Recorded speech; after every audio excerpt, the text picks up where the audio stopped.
అందరికీ చాలా చారిత్రాత్మకమైన రోజు ఇది. ఆంధ్రప్రదేశ్ 5 కోట్ల మంది ప్రజలు చాలా చారిత్రాత్మకమైన తీర్పిచ్చిన రోజు ఇది. ఏ మాటకైతే మనం కట్టుబడి ఉన్నామో ఆంధ్రప్రదేశ్ ప్రజలకి జవాబుదారీతనంతో ఉన్న ప్రభుత్వం స్థాపిస్తాం. ఏ మాట మీద అయితే మనం చెప్పామో కూటమి ప్రభుత్వం ఆ మాటను నిలబెట్టుకుంటుంది. ఈరోజు మీ అందరికీ జనసేన పార్టీ ఆఫీస్ కేంద్ర కార్యాలయం నుంచి ఈ వేదిక నుంచి ఒకటే చెప్తా ఉన్నాను మీ అందరికీ, వైసీపీ వైఎస్ జగన్ గారు కానీ వారు నాకు వ్యక్తిగతంగా నాకు శత్రువులు కాదు.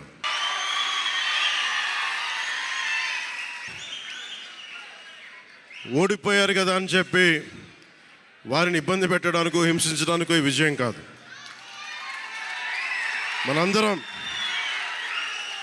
మనందరం గుర్తుపెట్టుకోవాల్సింది చాలా ముఖ్యమైనది. వైసీపీ పార్టీని భవిష్యత్తులో ఇబ్బంది పెట్టడానికి విజయం కాదు. 5 కోట్ల మంది ప్రజల పైన వారి భవిష్యత్తు కోసం పునాది వేయడానికి ఉన్న రోజులు ఇవి, అంతేగాని కక్ష సాధింపుల కోసం కాదు. మనందరం ముఖ్యంగా జనసేన పార్టీ నాయకులు కానీ, జనసేన మద్దతుదారులు కానీ, జనసేన వీర మహిళలు కానీ, జనసేన నాయకులు కానీ గుర్తుపెట్టుకోవాల్సింది, ఇది కక్ష సాధింపు సమయాలు కాదు. 5 కోట్ల మంది ప్రజల కోసం పనిచేసే సమయం ఇది. 5 కోట్ల మంది పైచులకు ఆంధ్రప్రదేశ్ విభజన జరిగినప్పటి నుంచి ఈ రోజు దాకా మనం నలుగుతూనే ఉన్నాం. ఆ రోజులు అయిపోయినాయి, ఆ చీకటి రోజులు అయిపోయినాయి. ప్రతి ఒక్కరం బాధ్యతతోటి భవిష్యత్తు తరాల కోసం బాధ్యతని భుజాల మీద వేసుకొని చాలా బాధ్యతాయుతంగా జవాబుదారీతనంతో కూడిన రాజకీయ ప్రభుత్వం, రాజకీయ మనకి ఆలోచన విధానం ఉంటుంది. నేను ఆలోచిస్తూ ఉన్నాను, ఏం మాట్లాడాలి ఈ రోజున అనుకుంటా ఉన్నాను. నా జీవితంలో ఎప్పటిదాకా విజయం తెలియదు నాకు.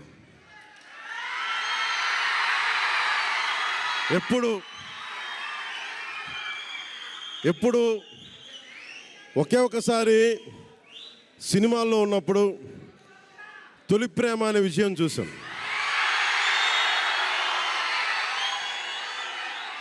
ఆ తర్వాత నాకెవ్వరు నేను విజయం సాధించానని కానీ, డబ్బులు వచ్చినాయని కానీ ఏ ఒక్క సినిమా విజయం చెప్పలే నాకు. నా జీవితం అంతా ఎప్పుడు కూడా దెబ్బలు తింటానో, మాటలు పడతానో, తిట్టించుకుంటానో, నేను ఎంత ఎదిగా నాకే తెలియదు. మీ గుండెల్లో ఈ రోజు నన్ను తీసుకొచ్చి 21కి 21 గెలిచే వరకు నాకే తెలియదు.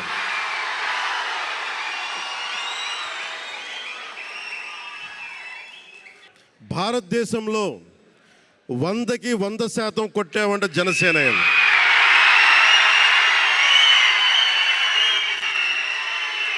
100కి 100. ఇది అంటే నేను ఎందుకు ఈ విజయం జనసేన లేదంటే మన జన సైనికులు, వీర మహిళలో జనసేన నాయకులది కాదు, కేవలం వారిదే కాదు, 5 కోట్ల మంది ప్రజల ఆకాంక్షదే. మార్పు కావాలి, పాలన మారాలి. ఇవన్నీ చాలామంది కోట్లాది మంది ప్రజల ఆకాంక్ష. ఈరోజు ప్రజలు ఇచ్చిన తీర్పు ఇది. మనందరికీ చాలా జాగ్రత్తగా ఉండాల్సిన సమయం ఇది. కక్ష సాధింపుల సమయం కాదు ఇది.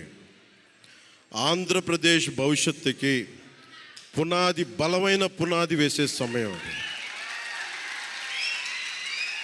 అన్నం పెట్టే రైతుకి అండగా ఉండే సమయం ఇది. రక్షణ లేని ఆడబిడ్డలకి రక్షణ కల్పించే సమయం ఇది. ఆడబిడ్డల్ని, మహిళల్ని వారి కాళ్ళ మీద వాళ్ళు నిలబడగలిగేలా చేసే సమయం ఇది.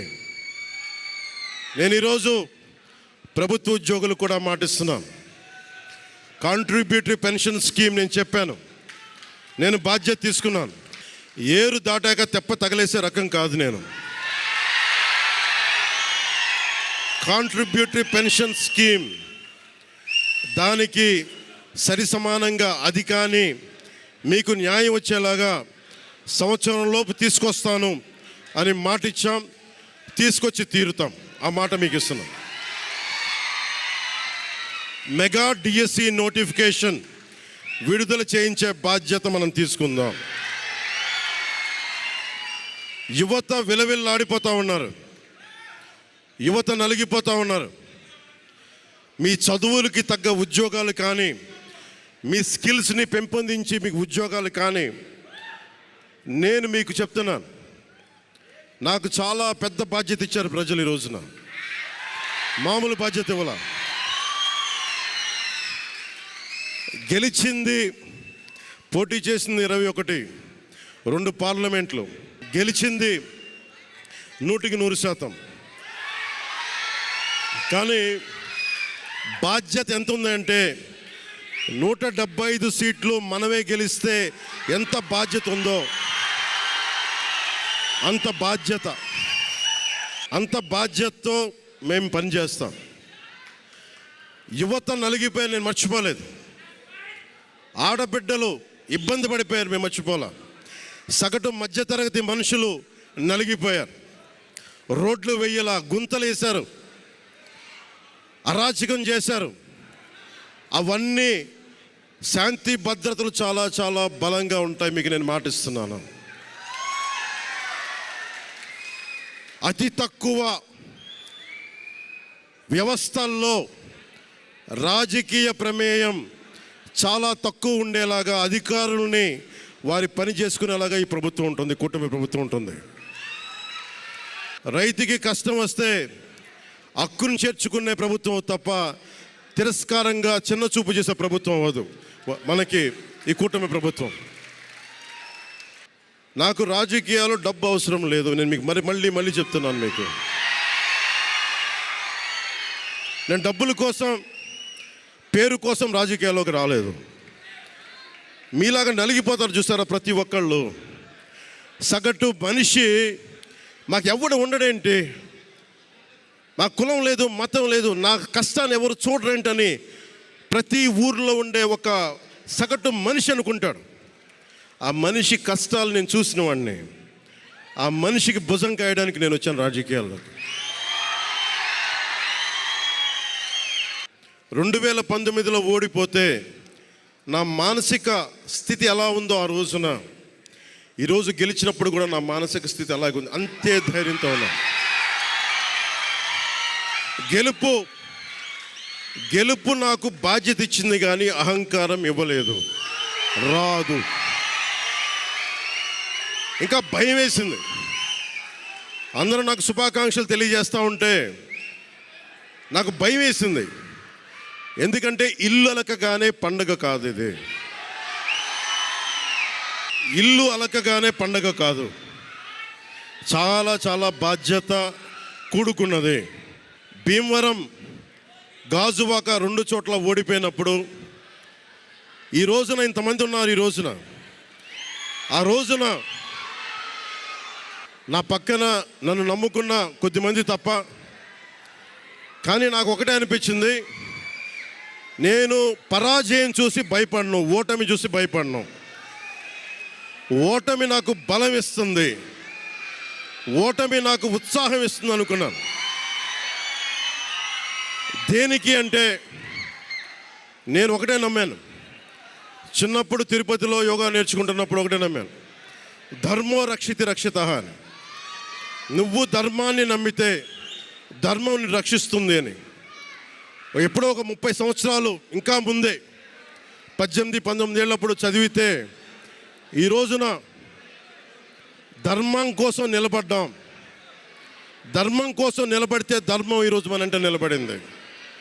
అందుకని మనస్ఫూర్తిగా ఏ శక్తి అయితే కనిపించని ఆ పరాశక్తి, కనిపించని ఆ దేవుళ్ళందరికీ కూడా ఈరోజు నేను కృతజ్ఞతలు తెలియజేసుకుంటాను.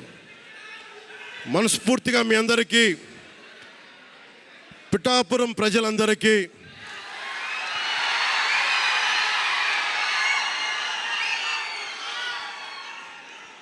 మీరు పిఠాపురం పురజనులకి, పెద్దలకి, ఆడపడుచులకి, అక్క చెల్లెలకి, యువతులకి, కథం తొక్కిన యువతకి, కథం తొక్కిన జన సైనికులకి, జనసేన నాయకులకి, తెలుగుదేశం నాయకులకి, తెలుగుదేశం శ్రేణులకి, తెలుగుదేశం నాయకులు వర్మ గారికి, వారందరికీ కూడా నా ప్రత్యేక కృతజ్ఞతలు తెలియజేసుకుంటా ఉన్నాను. మీరు పిఠాపురంలో పవన్ కళ్యాణ్ గెలిపించలేదు. కేవలం పిఠాపురం ప్రజలు పవన్ కళ్యాణ్ ఒక్కడిని గెలిపించలేదు, 5 కోట్ల మంది ప్రజల్ని గెలిపించారు మీరు.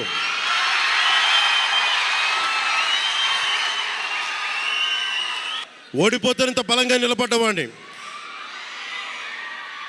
ఇంత గెలిపించి కాదు మీరు ఇచ్చింది, చిన్నపాటి జయం ఇవ్వాల, ఆకాశం అంత విజయం ఇచ్చారు మీరు మాకు, మా కూటమి ప్రభుత్వానికి. ఇది గుండెల్లో పెట్టుకుంటాం, నిలబడతాం, నిర్మాణాత్మకంగా పనిచేస్తాం. మీ కష్టాలలో మీ ఇంట్లో ఒకటిలాగా నేను ఉంటాను, మీ అందరికీ మాటిస్తున్నాను.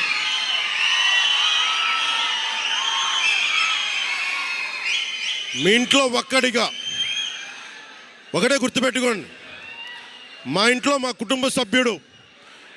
నాకు కులాలకి, మతాలకి, ప్రాంతాలకి అతీతంగా ప్రతి ఒక్కరూ ఆలోచించాల్సింది, మా ఇంట్లో కుటుంబ సభ్యుడు పవన్ కళ్యాణ్. మా వాడు అసెంబ్లీలో అడుగు పెడుతున్నాడు, మా కష్టాల కోసం మాట్లాడతాడు, మా కష్టాల కోసం నిలబడతాడు. అది చేసి చూపిస్తాను. ప్రభుత్వం ఎలా ఉండాలి, అధికార యంత్రాంగం ఎలా ఉండాలి, రాబోయే రోజుల్లో మీకు అందరికీ చేసి చూపిస్తాం. మళ్ళీ ఒక 10 నిమిషాల తర్వాత మళ్ళీ వచ్చి మాట్లాడతాను. చంద్రబాబు గారు వచ్చారు, వారిని కలిసి మళ్ళీ వచ్చి మేము ఇద్దరం మాట్లాడతాం.